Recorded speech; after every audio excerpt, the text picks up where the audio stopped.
Hey everybody, it's Nate with Sauce Ain't the Boss here again, and today is day number 133 of quitting alcohol.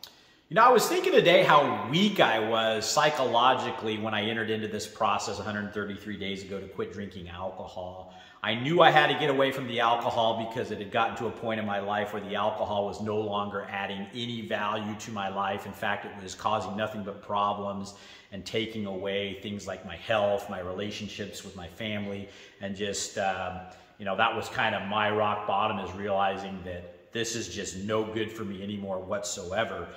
But, you know, I was still psychologically addicted to alcohol. I still used it as my crutch. Even though it was causing me all these problems, I didn't know how to break free from using that crutch every day of my life.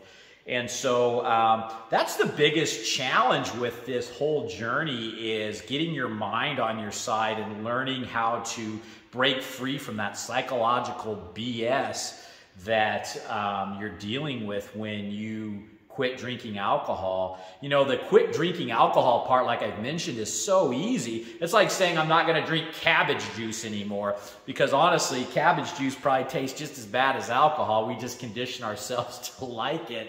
But, you know, if somebody said you can't drink cabbage juice anymore, you'd be like, okay, I don't drink that crap anyway, or I know that that's not something I want to drink, or that's good for me, or whatever. Maybe cabbage juice is good for you, I don't know, but I'm not going there. Anyway, long story short, you know, it's one of those deals where I didn't realize how psychologically, you know, messed up I was with alcohol, and how big of a part of the quitting alcohol process that is. That's almost like 90% of it, maybe. And so I just wanted to kind of share with you guys my experiences of 20 plus years drinking, trying to quit probably hundreds of times and having some success this time. And hopefully it'll help you guys maybe better prepare yourself psychologically if you want to quit drinking alcohol, or if you're in the early stages and you're having a rough go at it, or even if you're a seasoned veteran at this stuff. And you know, we're always looking for maybe some tidbits of advice that might help, you know. So like I say, I was just super weak psychologically when I started this. And, you know, we're all born into this culture and society where alcohol is some great thing. It's how we celebrate. It's how we, you know, deal with grief sometimes. It's how, you know, we deal with problems in our lives. It's how we socialize. It's supposed to be some fun, you know. And from the time we're born, we're just conditioned through all the advertisements in Hollywood, and maybe even watching our parents, you know, go to parties and drink, and the big grown-ups drink, and you can't wait to be a grown-up so you can drink too someday, because the people around, you know, that maybe you look up to are drinkers. And so, and a lot of that's just, you know, it gets into our psyche of the way that it's supposed to be. And, you know, just because something is, doesn't mean it's right. It doesn't mean that that's the way that the world should work, or the way that we should behave. And so that's one of the things we have to understand, is that just because you read something, or you see something, or somebody tells you something, you know, we got to use our own common sense and go, you know what? Drinking a toxin is bad news, plain and simple, in any amount. And so that's what alcohol is. It's a drug. It's a toxin. It's not good for us physically, not good for us mentally. It kills brain cells. It causes hangovers. I mean, the first time you drank a decent amount of alcohol, you probably had a hangover, and that's your body telling you, whoa, this stuff's no good for you. Don't do that again. And yet here we do it again and again and again. So, you know, so how do you break free from that, you know, programming? And that's something you have to acknowledge and see it for what it is first, and get your mind on your side in this process to just realize that and move forward with it. And, you know, there's a lot of self-doubt when we enter into this process. That was one thing that I had a lot of, and it was because I had tried quitting multiple times in the past and failed and failed and failed.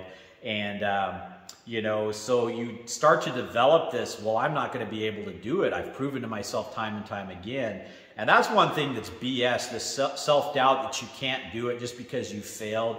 You know, there's something called failing to success, where How many times have business owners or successful people failed to get to where they are? It happens all the time, every day. I failed at different things in my business that I tried. I failed at different ideas and different things in my life that, I could have easily rolled over and said, well, I guess I'm not meant to be a business owner, or I'm not meant to do this or that because I failed at it. And that's the wrong attitude. And that's where the self-doubt kicks in. When you fail at something, you go, well, this is too hard, or I can't do this. And you're creating that self-doubt. That's your own mind.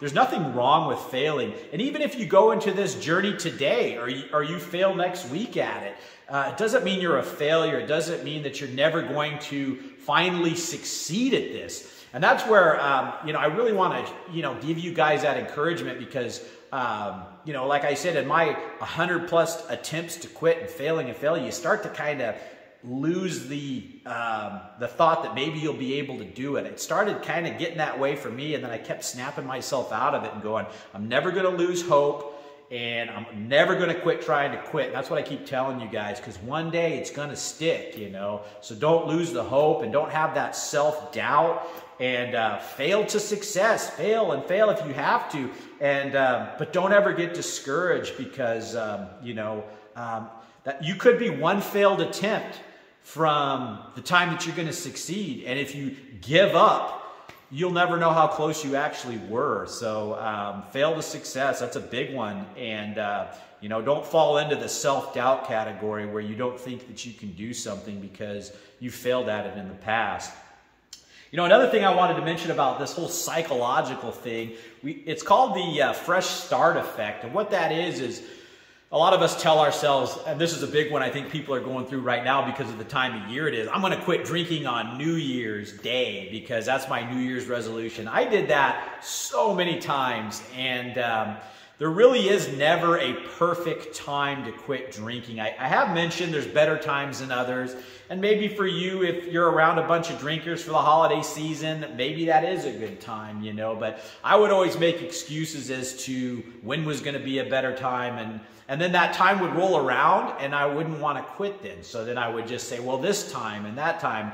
I don't know how many times I did that, and I should have just started right then and there because it would have been better off because I never ended up trying. There were times I'd say it would be my New Year resolution, and New Year's Day I'd be drinking again, So we always tell ourselves this is going to be a fresh start. That's going to be a fresh start. The true fresh start is when you start today. When you start whatever day it is, and it doesn't have to necessarily be again, back to this cultural programming of New Year's resolutions. Do you want to be on the bandwagon with what everybody else is doing, or be like, you know what? I'm going to get a jump start on all these fools. I'm going to start now and be 1 month ahead or whatever it is. I didn't mean to call anybody fools, but you know what I'm saying. I mean, everybody else is doing something. Be different and start when, today or whenever you can that makes sense for you. It doesn't have to be, what everybody else is doing. And that whole fresh start thing can go on forever. We keep telling ourselves someday, someday, someday. Well, the fresh start can be today, The other psychological thing I was thinking about is a lot of us drink for different reasons. Some of us drink because we feel like it somehow gives us some kind of pleasure. It does things with dopamine levels and increases those. And of course, there's always a crash on the flip side of that. And my argument would always be that any upbringing that it feels like you're getting from it, the flip side of that's going to be a downside. It's the ups and downs roller coaster of getting high and then getting low, and alcohol definitely does that. But a lot of us drink to block pain. Maybe we're not drinking for pleasure. Maybe we're drinking because of an escape. So that's a psychological thing that's painful, and you're going to have to look at. And that was for me too. I mean, I did drink thinking it was, somehow giving me a release from stress and some psychological stuff. But a lot of times I drank to block out things I didn't like about myself, or maybe some things from my past, or things I wasn't proud of. And so, there's kind of a twofold thing there of why we drink. It's the pain blocker, and then it's somehow what we think makes us feel good. And So to kind of get away from that whole psychological game, you're going to have to face, you know, the pain that you're running from or the things about yourself that make you feel uncomfortable. And it's like I've mentioned before, learning to embrace that discomfort and that pain is going to make you stronger. And you'll never need alcohol again if you can face why you're drinking alcohol in the first place. And, you know, and if you are one of those people that's purely just drinking it for what you think is enjoyment and getting high off of it, I can tell you firsthand, now that I've been on both sides, that I get high on life in general now, and I don't need that. I used to have to drink alcohol because I had done it so long just to feel normal again almost, you know, and that's a whole psychological thing, you know. And you get to a place now where you're a non-drinker where you just love waking up every day and getting to go after the day and do different new things rather than that same old dumb routine of sitting in your chair or sitting on the bar stool at a pub somewhere drinking, you know. So, you know, look at, maybe you're going to have to face some of these things that you're running from, but once you do, you're going to be a stronger person as a result. So, the other thing, you know, as we get in this journey, sometimes there's setbacks psychologically. It could be like, I call it the special day effect where, you know, it's your birthday. Well, I deserve to drink today. You know, you deserve not to drink. You've gone X amount of days. Do yourself a solid and don't fall into the trap that society tells us we deserve to drink on these special days, you know, or you've got that promotion at work and your coworkers want to take you out for a drink or whatever. You don't have to go. You can sit there and go, you know what, my life is on such a good path right now. I don't want to fall back into that alcohol trap. I'd rather just keep moving forward. So when these special days come up and our mind tries to, you know, tell us that cultural programming again, that alcohol is the way to celebrate your birthday, a promotion, you know, whatever it is, you know, it can be holidays or, you know, a special day. I'd rather spend all those things sober now and really take in the moment.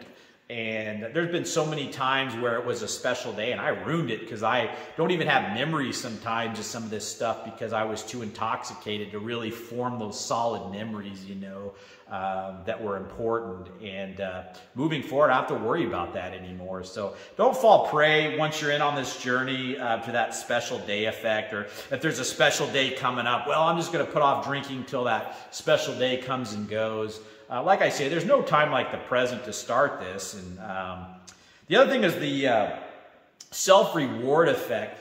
Sometimes we're in on this journey and all of a sudden we have a horrible day at work and all these bad things maybe are happening in your life and you tell yourself, well, I deserve to drink because I need to treat myself. I went through this really difficult time. That's the time you should reward yourself with not drinking and staying on the path that you're on, because when you go through those tough days, I've talked about this in the past, getting through the tough days and tough times and not choosing the alcohol makes you that much stronger and makes that decision so much easier in the future to not drink. When you have one of those tough days or tough situations that make you want to drink. None of us really deserve to drink. It's not something you deserve. In fact, if you want a better life and you want to treat your body right and your mental self right, and your spiritual self, you're better off choosing not to drink in those situations, and it's going to make you a better person in the long run. The next one, which I was thinking about, is avoiding accountability, and this was a huge one for me. I mentioned so many times starting this YouTube channel gave me and is giving me a lot of accountability. And that was the one thing I didn't want and I avoided for the longest time in this journey, was being accountable for my drinking. There were people that wanted me to stop. That wasn't enough. And I really wasn't accountable to how much I was drinking. And so now that I started this YouTube channel, it's been a huge accountability to share this journey with you guys. And it just gives me more motivation and accountability to stay on the right path. So find some accountability, whether it's telling people about your drinking, starting a YouTube channel, social media account, or, whatever is going to hold you accountable journaling. I don't know. There's a lot of different things you could probably think of that are going to hold you accountable, that make you, so to speak, hold your feet to that fire, and find that. And this is what's done it for me. And I knew I had to do it for a long time, was start this channel. I just kept fighting it. And it was the last piece of the puzzle that I needed. And so, hope you guys, if that's your thing that you're missing, find that accountability and go for it. And that's a psychological thing too, that keeps your feet to the fire. Embracing the pain and discomfort is something that, I've talked about and is huge too. And I didn't realize in my earlier attempts, and even at the start of this attempt, that I was going to have to do that as much as I have. And that sounds really scary and daunting, that I'm going to feel pain and I'm going to feel discomfort. I mean, those are two words and two things that nobody likes to hear or do or feel. But, it's one of those things where no pain, no gain, right? I mean, why does that, phrase exist? It's because it's absolutely true. You're not going to lose weight if you keep eating the junk food that makes you feel comfortable. You're not going to build muscle if you don't put in the reps and the time at the gym. You're not going to improve relationships with those around you if you don't put in the effort and the time to build those things. Everything in life that's worth doing and is going to have rewards requires some type of discomfort and trade-off. And it's okay to feel discomfort. A lot of us, the first sign of discomfort or pain, we immediately go, this can't be good. I don't want to feel this. And we shut down and go back to our comfort foods, our drink, whatever it is that you turn to for dealing with any type of pain or discomfort. And that's just your crutch. It's okay to feel a little hungry when you're trying to lose weight. It's okay to feel that craving for alcohol and let it pass. Because I learned that every time, I'm not going to lie, there were times within the first couple weeks, that first month, where I was so close to going back to alcohol on the days that I had the hardest cravings. I'm sharing this with you guys because I want to tell you that those were the very days that made me the strongest when I got through, because I would come out that next day almost with like twice the resolution to stay on the path, because I got, with a gnat's ass closeness to going back to the alcohol, and I didn't. And then I would wake up the next day going, oh my God, I'm so thankful I didn't. And I feel so much stronger, and it would make me that much better for next time. So feel the discomfort, feel the pain, face whatever it is that you have to face and feel. And then now in my life, it's like when these little discomforts and pains happen, they're nothing. And when I get on the other side of them, it makes me even stronger. And it will make you that way too. So just, know that the pain and that stuff is just temporary. It's not going to last forever. It's just a little blip that you have to get through to become the person and to have the life that you want to have. So, I'm just looking at a list here of kind of the things that I brainstormed on to talk about this topic today. And, that's kind of, there's a lot more things to this thing psychologically than I'm probably even mentioning today. But that's just a few of them that I've noticed and that I wanted to share with you guys to kind of help prepare you for this journey. And, I guess in closing, the last thing I'd like to say is just that all this stuff and the psychological stuff that goes on, it seems difficult, and sometimes it can be, but ultimately it's up to you, and you do have the control of your life. And the thoughts that you're going to have pop in there, okay? Maybe you can't control those thoughts coming in, but you can control your actions. You can control if you're going to turn up the dial on those thoughts or turn them down. You have a lot more control than you realize. And like I say, I entered into this process extremely psychologically weak. And now I am so much stronger where I am today, going the 133 days and feeling this stuff, dealing with it, trying to make the right decisions again and again and again. And even if you fail, even if you go back to the alcohol, there's another choice. There's another thing that you can do. You can decide to just fall off the bandwagon completely and go back to that life for a long period of time. Or you can just go, you know what? I messed up today. I'm going to get right back on it. And, you know, so many times in the past, you know, I would have a bad day, and then I would be like, well, it's kind of like having a diet, and you decide to have, you know, a bad meal or some junk food, and then you go, well, my diet's blown now, screw it, I might as well just go back to my old ways. How silly is that? You've made this much progress, and just one slip up doesn't mean you have to go back all the way to the beginning and start over. You've already gained how much experience and knowledge in those days that you've been without alcohol. Just keep that blip on the map there and move forward, you know. So that's it for today, guys. Get your brain wrapped around what you're going to go through.